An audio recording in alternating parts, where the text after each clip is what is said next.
আসসালামু আলাইকুম। আশা করছি সবাই অনেক ভালো আছো। আজ তোমাদের সাথে শেয়ার করব আমি কিভাবে আমার রুম ডিপ ক্লিন করি। প্রতি সপ্তাহে একবার করে আমি আমার রুম এভাবে ডিপ ক্লিন করে থাকি। আশা করছি আমার আজকের এই ভিডিওটি দেখে তোমরা অনেক বেশি অনুপ্রাণিত হবে এবং নিজেদের রুম গোছাতে সক্ষম হবে। তাহলে চলো আজকের এই ভিডিওটি শুরু করা যাক। প্রথমেই আমি ইউটিউবে চলে যাব। আমি রুম ক্লিন করার সময় কোরআন তেলাওয়াত শুনতে পছন্দ করি। আর এখন যেহেতু রমজান, কোরআন তেলাওয়াত অনেক ভালো লাগে। আর আমি এখন যে চ্যানেলটাতে গিয়েছি এটা আমার স্যারের চ্যানেল। তিনি কোরআন তেলাওয়াত করে ইউটিউবে ভিডিও আপলোড দিয়ে থাকেন। তোমরা চাইলে তার চ্যানেলটা ভিজিট করতে পারো, তার কোরআন তেলাওয়াত শুনতে পারো। তার চ্যানেলের লিঙ্কটা আমি ডিসক্রিপশন বক্সে দিয়ে দিব, সেখান থেকে তোমরা খুব সহজ। আমি আমার বেডে চলে এসেছি। বেডটা ভালোভাবে গুছিয়ে নিব। আমি প্রথমে ঝেড়ে নিয়েছি, এরপর ভাঁজ করে নিলাম। আর কোরআন তেলাওয়াত শুনতে শুনতে আসলে কাজ করার মজাই আলাদা। আর যদি আমরা বাংলা অনুবাদ সহ শুনতে পারি তাহলে তার কোনো কথাই নেই। এরপর আমার পড়ার টেবিলে যা যা জিনিস আছে সব কিছু আমি নিচে নামিয়ে নিয়েছি এবং প্রতিটা জিনিস ভালো করে ঝেড়ে নিব এবং টেবিলটাও ভালো করে মুছে নিব এবং পরবর্তীতে সেগুলো সাজিয়ে রাখব। আর প্রতি সপ্তাহে কিন্তু আমাদের এভাবে টেবিল মোছা উচিত, কারণ প্রতিদিনই আমি লক্ষ্য করি এরকম ধুলাবালি জমে থাকে। তো প্রতিদিন আসলে এভাবে সব কিছু তুলে তো ঝাড়া সম্ভব না, কিন্তু হালকা পাতলা মোছা তো হয়। Light it up and we smoke. Keep me high up off the ground. In a haze, in the crowd.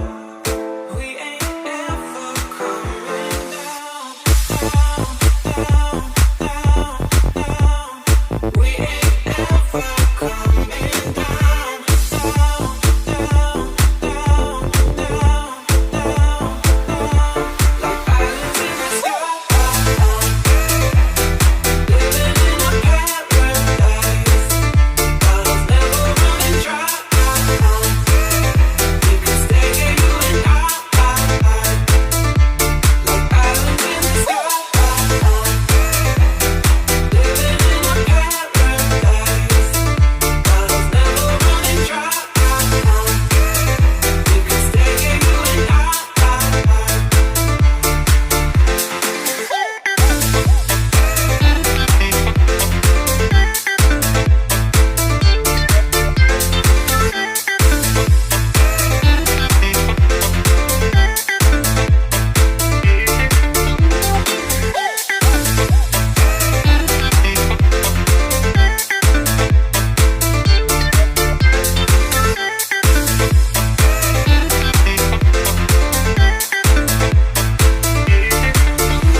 আমার যত ধরনের হেডফোন আর চার্জার আছে সবগুলো এই বক্সটাতে রাখবো এবং এটা আমি আমার ওয়ারড্রপের উপর রেখে দিব, যাতে খুব সহজেই হাতের কাছে পেয়ে যায়।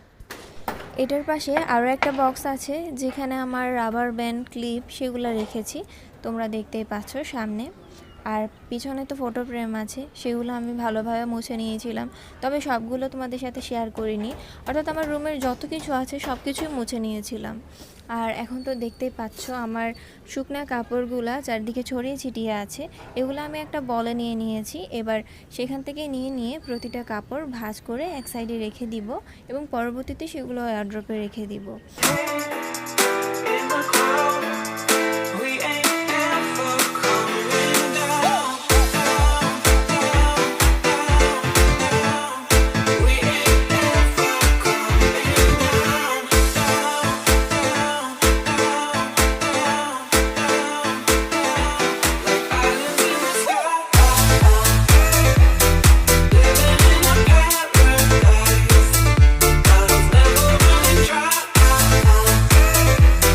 Stay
আমার আরেকটা যে ওয়ারড্রপটা আছে সেটাতে চলে এসেছি।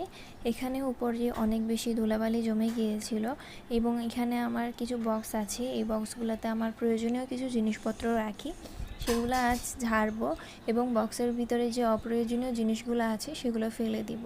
আমাদের কখনোই রুমের ভিতর অপ্রয়োজনীয় জিনিস রাখা উচিত না, এটা আমাদের রুম অনেক বেশি মেসি হয়ে যায়।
দেখতেই পাচ্ছ অনেক কিছু গুছিয়ে নিলাম। এবার আমি ড্রেসিং টেবিলে চলে এসেছি। ড্রেসিং টেবিলের যে 3টা ড্রয়ার আছে, 3টা ড্রয়ার পরিষ্কার করে নিব। উপরের সেকশনটাও অনেক মেসি হয়ে আছে, সেটাও খুব ভালোভাবে গুছিয়ে নিতে হবে। এরপর আমি মিররে চলে যাব। মিররেও অনেক দাগ হয়ে আছে, একটা স্প্রের সাহায্যে মিররটা খুব ভালোভাবে মুছে নিব। এতে এটা দেখতে অনেক নতুন লাগবে, সুন্দরও লাগবে। মোটামুটি অনেকটাই গুছিয়ে নিয়েছি, এবার শুধু ঝাড়ু দেওয়ার পালা। রুমটা খুব ভালোভাবে ঝাড়ু দিতে হবে, যেহেতু সব কিছু মুছেছি, নিচের ময়লাগুলো কিন্তু পড়ে আছে, আর সেই সাথে ওয়ালমেটাও আছে কিছু, সেগুলোও মুছে নিচ্ছি। সর্বশেষ ঝাড়ু দিয়ে নিব, এরপর রুমটা মুছে নিব। মোছার পর ফ্যান ছেড়ে দিব যাতে নিচের ফ্লোরটা শুকিয়ে যায়। এভাবেই আমার রুমটা ডিপ ক্লিন করা হয়ে যাবে। আশা করছি আমার আজকের এই ব্লগটি তোমাদের অনেক ভালো লেগেছে, অনেক অনুপ্রাণিত হয়েছে দেখে। অনেকেই আছে যারা রুম ক্লিন করতে গেলে একটু আলসেমি লাগে, আলসেমি একটা ভাব চলে আসে, আমারও মাঝে মাঝে হয়। তবে আমি সবসময় এনজয় করে এই কাজটা করি, এতে করে আমার অনেক ভালো লাগে। প্রতি সপ্তাহের যে দিনটাতে আমি আমার রুমটা ক্লিন করি, সেই দিনটা আসলেই আমার অনেক এক্সাইটেড লাগে। আশা করছি তোমরাও অনেক বেশি এনজয় করেছো আমার আজকের এই ব্লগটি। এতক্ষণ যারা সাথে ছিলে সবাইকে অনেক ধন্যবাদ জানিয়ে আজকের মতো বিদায় নিচ্ছি। সবাই অনেক ভালো থাকবে।